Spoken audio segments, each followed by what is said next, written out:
भावयामि रघुरामं भव्यसुगुणारामं भावयामि रघुरामं भव्यसुगुणारामं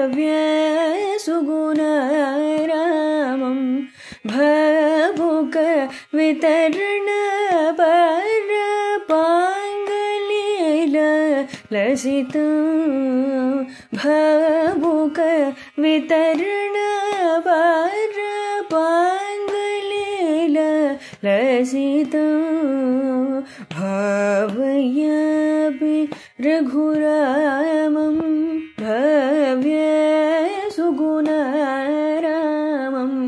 भावयामि रघुरामम्.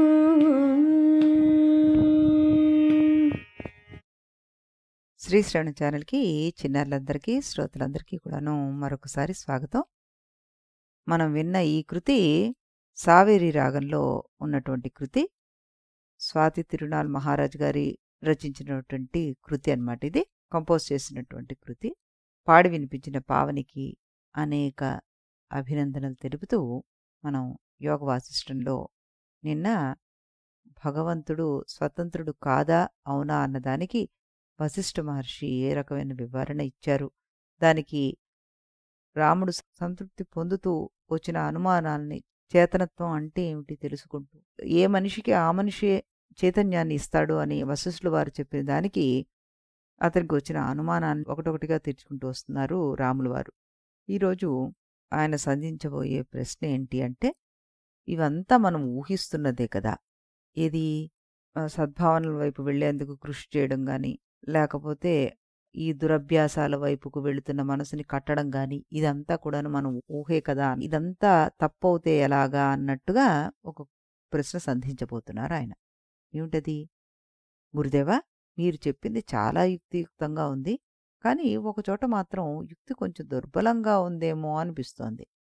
ఎక్కడంటే, పూర్వజన్మలో చేసిన అభ్యాసం వల్ల ఇవాళ ఈ ఫలితాలు మనకు వస్తున్నాయి కనుక, ఇవాల్టి ఫలితాలను బట్టి మన వెనకటి కర్మలను ఎలాంటివని ఆలోచించకుండా ఆనాటి అభ్యాస బలమే ఇవాళ ఫలిస్తోందని, ఇదే విధంగా మనం సాధించిన అభ్యాసాల బలం పై జన్మకు సత్ఫలితాలు ఇస్తోందని గ్రహించారని మీరు చెప్పారు. దీనిలో ఇవాల్టి ఫలితాలు వెనుకటి అభ్యాసాల వల్లే కలిగాయని రుజువేమిటి? అది ఊహే కదా. ఈ ఊహలు పట్టుకొని ఇవాళ నానా కష్టాలు పడి సదభ్యాసాలు చేస్తున్నాం. ఒకవేళ మన ఊహయే తప్పిందనుకోండి, ఆ ఊహ మీదే ఆధారపడి ఇవాళ మనం చేసే శ్రమంతా బూడిదలో పోసిన పన్నీరే అయిపోతుంది కదా. కనుక సందేహాస్పదంగా ఉన్న పరిస్థితిలో మనం ఇంత కష్టపడడం సబబేనంటారా అంటూ రామచంద్రుల వారు ప్రశ్నించారు. పెద్ద ప్రశ్న. రామా, ఇది మాత్రం ముమ్మాటికే సబబే. ఇవాల్టి ఫలితాలు నిన్నటి జన్మలోని అభ్యాసాల వల్ల వచ్చినవే అని నేను నిరూపిస్తాను. అయినా ఇప్పుడు ఆ పని చేయను. నీకు నీ యుక్తి మీదే ఆధారపడి నీకు సమాధానం చెప్తాను విను.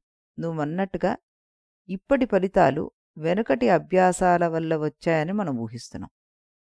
ఈ ఊహ నిజం కావచ్చు, కాకపోవచ్చు. ఒకవేళ నీ ఊహే నిజమైందనుకో, అప్పుడు నువ్వు చేసే ఈనాటి అభ్యాసాలు, ఈనాటి ఈ ప్రాక్టీస్లు, ఇవన్నీ మనం ఏదైతే కర్మలు చేస్తున్నామో సఫలాలే అవుతాయి. ఒకవేళ నీ ఊహ నిజంగా నిజమై ఉండి నువ్వు మాత్రం ఆ ఊహ తప్పనే భ్రాంతిలో పడిపోయి ఇవాళ అభ్యాసాలు సరిగ్గా చేయలేదనుకో, అప్పుడు నీకు రాబోయే నష్టాన్ని ఎవ్వరూ ఆపలేరు. ఒకవేళ నీ ఊహ పాత అభ్యాసాల వల్లే ఈనాటి వాసనలు వస్తాయనే ఊహ నిజంగానే అసత్యం అనుకో, అయినా సరే ఈనాడు నువ్వు సదభ్యాసాలు చేస్తున్నావనుకో, దీనివల్ల ఏ రకమైన నష్టం అయితే రాదు కదా, అవకాశం లేదు కదా. అంతేకాకుండా ఈనాడు సదభ్యాసాలు చేస్తే ఏ రకమైన నష్టం వచ్చేందుకు వీలు కూడా లేదు. చెయ్యకపోతే మాత్రం నష్టం వచ్చే అవకాశాలు మాత్రం ఉన్నాయి కదా. అంటే ప్రాబబిలిటీ ఎక్కువ కనబడుతోంది ఇక్కడ. ఇలాంటప్పుడు రిస్క్ తీసుకుని సదభ్యాసాలు ఎగరగొట్టడం మంచిదంటావా, ఆచరించడం మంచిదంటావా?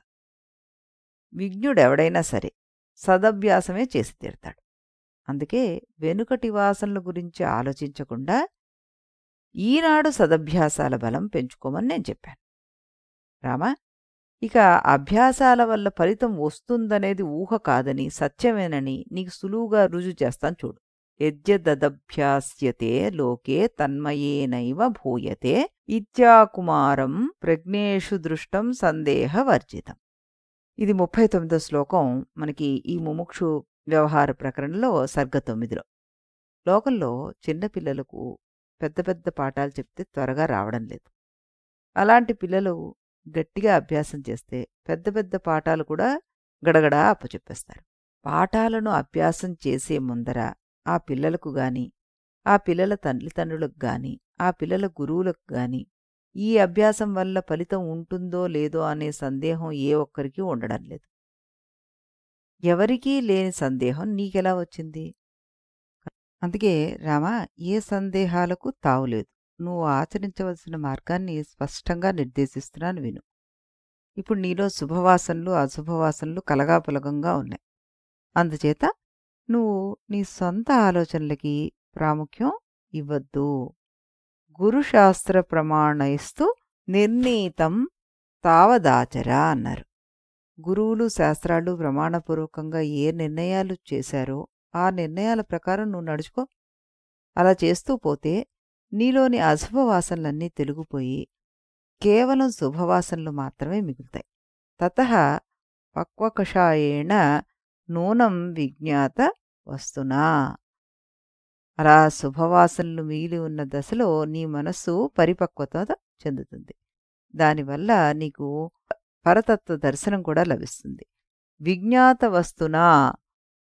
అలా పరతత్వ దర్శనం లభించాక నువ్వు నీలో శుభవాసనలు కూడా అప్రయత్నంగానే పరిత్యాగం చేస్తావు. అప్పుడు నువ్వు సుఖదుఖాలు రెండూ లేని ఆనందమయ స్థితికి చేరుకుంటావు. రామా, నువ్వు అనుసరించాల్సిన ఆచరణ ప్రణాళిక ఇదే అన్నారు.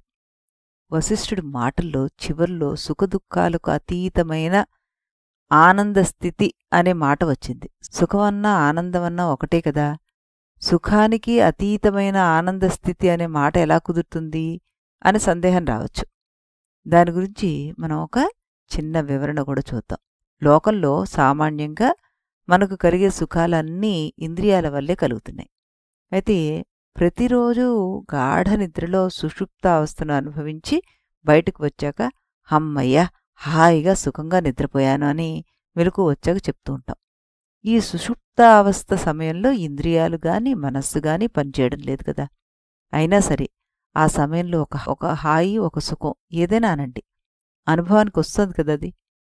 ఇది మామూలుగా ఇంద్రియాల ద్వారా అనుభవించే సుఖంలాగానే మళ్లీ మళ్లీ కావాలనే కోరికను కలిగిస్తుంది. అంటే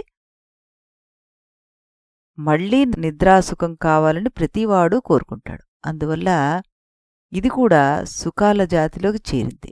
కానీ మామూలు సుఖానికి దీనికి ఒక ప్రబలమైన తేడా ఉంది. ఏమిటది? ఈ సుషుప్త సుఖం ఇంద్రియాల వల్ల కాని మనస్సుల వల్ల కాని కలగడం లేదు. ఈ భేదం స్పష్టంగా తెలుసుకోవడం కోసం దీనికి ఆనందమని ఒక ప్రత్యేకమైన పేరు పెట్టారన్నమాట. ఈ దృష్టితో చూసినప్పుడు సుఖం వేరు, ఆనందం వేరు. ఆత్మానందమని మనం వ్యవహరించుకునే ఆనందం కూడా ఇలాంటిదే. అంటే ఇంద్రియాలతోటి ఏమాత్రం నిమిత్తం లేకుండా కలిగేదనమాట. అందువల్ల వశిష్ఠుల వారిక్కడ సుఖదుఖాలకు అతీతమైన ఆనందస్థితి అన్నప్పుడు ఆనందం అంటే ఆత్మానందము అన్నది మనం అర్థం చేసుకోవాలి. వేదాంత గ్రంథాల్లో ఒక్కొక్కప్పుడు ఆనందం సుఖం అనే పదాలకి సమానార్థకాలుగా కూడాను వాడేస్తూ ఉంటాం. కానీ ఎక్కువగా ఆనందం అనే పదాన్ని పారిభాషిక పదంగా స్వీకరించి ఆత్మానందం అనే అర్థంలోనే ఉపయోగిస్తూ ఉంటారు.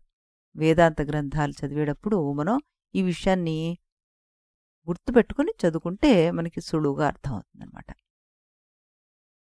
ఇంతకు వశిష్ఠుల వారు చెప్పిన విషయం ఏమిటంటే శ్రీరాముడి యొక్క కార్యాచరణ ప్రణాళిక, దాని ఫలితాన్ని ఈ ముముక్షు వ్యవహార ప్రకరణలో వశిష్ఠ మహర్షి యొక్క బోధనా ప్రణాళిక ఏమిటి మనం ముందే చెప్పుకున్నాం కదా.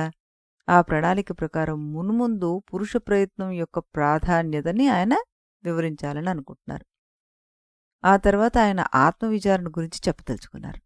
అందులో 4వ సర్గ దగ్గర నుంచి 9వ సర్గ దాకా ఈ 6 సర్గల్లో పురుష ప్రయత్నం యొక్క ప్రాముఖ్యతని మనకి విస్తరించారు.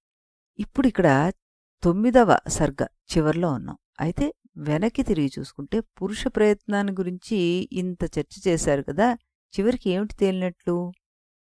ఈ చర్చ ఎన్ని రకాల మెలికలు తిరిగినట్లు? ఈ వంపు సొంపులన్నీ తెలియాలంటే మనం మళ్ళీ ఇదివరకులాగానే సింహావలోకనం చేద్దాం. మామూలుగా మానవులు తాము అనుకున్నట్లుగా అన్ని పనులు జరిగితే ఇది మా ప్రతాపం అంటుంటారు.